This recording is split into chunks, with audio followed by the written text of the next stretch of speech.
నమస్కారం, welcome to 108 news Telugu. నా పేరు గౌరీ. ముందుగా బులెటిన్ లో హెడ్లైన్స్. ప్రైవేటు స్కూళ్లు ట్యూషన్ ఫీజు పెంచుకోవచ్చు. ఫీజుల నియంత్రణపై విద్యా కమిషన్ సిఫార్సులు. ఎయిర్పోర్ట్ లో 10 కిలోల బంగారం పట్టివేత. విలువ 7.8 కోట్ల రూపాయల పైనే. డ్వాక్రా మహిళలకు 50% రాయితీతో షేడ్ నెట్స్. మంత్రి కొండపల్లి శ్రీనివాస్ వెల్లడి. రుణం కంటే రెట్టింపు వసూళ్లు. విజయ్ మాల్యా పిటిషన్. బ్యాంకులకు కర్ణాటక హైకోర్టు నోటీసులు. ప్రైవేటు స్కూళ్లు ఏడాదికోసారి ట్యూషన్ ఫీజును పెంచుకోవచ్చని విద్యా కమిషన్ ప్రభుత్వానికి సిఫార్సు చేసింది. కమిషన్ సిఫార్సులు ఇవే: విశ్రాంత న్యాయమూర్తి నేతృత్వంలో ఫీజుల నియంత్రణ కమిటీ ఏర్పాటు చేయాలి. జిల్లా స్థాయిలో కలెక్టర్ నేతృత్వంలో కమిటీలు ఉండాలి. ఇవి ఫీజుల్ని నియంత్రిస్తాయి. ఎక్కువ వసూలు చేసే స్కూళ్లకు భారీ జరిమానా విధిస్తారు. ఫీజుల వివరాలను అందరికీ తెలిసేలా వెబ్సైట్లో పెట్టాలి.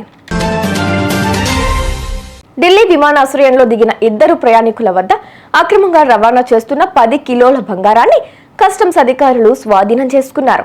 ఆ ప్రయాణికులను తనిఖీ చేయగా వారి వద్ద 5 కిలోల చొప్పున వందల కొద్దీ బంగారపు నాణేలు బయటపడ్డాయి. మొత్తంగా 10.092 కిలోల బంగారాన్ని కస్టమ్స్ అధికారులు స్వాధీనం చేసుకున్నారు. దీని విలువ 7.8 కోట్ల రూపాయల పైనే ఉంటుందని అంచనా వేస్తున్నారు.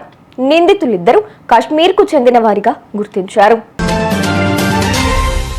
ఉద్యాన సాగును ప్రోత్సహించేందుకు చర్యలు తీసుకుంటున్నట్లు మంత్రి కొండపల్లి శ్రీనివాస్ తెలిపారు. 2025-26లో 5,000 మంది డ్వాక్రా మహిళలకు 50% రాయితీతో షెడ్ నెట్స్ అందిస్తామని చెప్పారు. ఒక్కో షెడ్ వ్యయం 3.22 లక్షల రూపాయలు కాగా సబ్సిడీ పోను మిగతా మొత్తాన్ని స్త్రీనిధి బ్యాంకుల ద్వారా రుణం ఇప్పిస్తామని చెప్పారు. జాతీయ జీవనోపాధుల పథకం కింద రాష్ట్రానికి 1,000 కోట్ల రూపాయల కేంద్ర నిధులు పొందనున్నట్లు పేర్కొన్నారు. బ్యాంకులకు రుణాలు ఎగ్గొట్టి పారిపోయిన పారిశ్రామికవేత్త కర్ణాటక హైకోర్టులో పిటిషన్ దాఖలు చేశారు. 6,200 కోట్ల రూపాయల అప్పుకు బ్యాంకులు 14,131 కోట్ల రూపాయల ఆస్తులను రికవరీ చేశాయని తెలిపారు. అయినా ఇంకా జప్తు కొనసాగుతోందని, దీనిపై స్టే విధించాలని కోరారు. ఈ అంశంపై ఈ నెల 13లోగా స్పందించాలని న్యాయస్థానం 10 బ్యాంకులకు నోటీసులు ఇచ్చింది. చూసారుగా, ఇవి ఇవాల్టి బులెటిన్ అప్డేట్స్. మరో బులెటిన్ తో మళ్ళీ మీ ముందుకు వస్తాను. అంతవరకు కీప్ వాచింగ్ 108 న్యూస్ తెలుగు.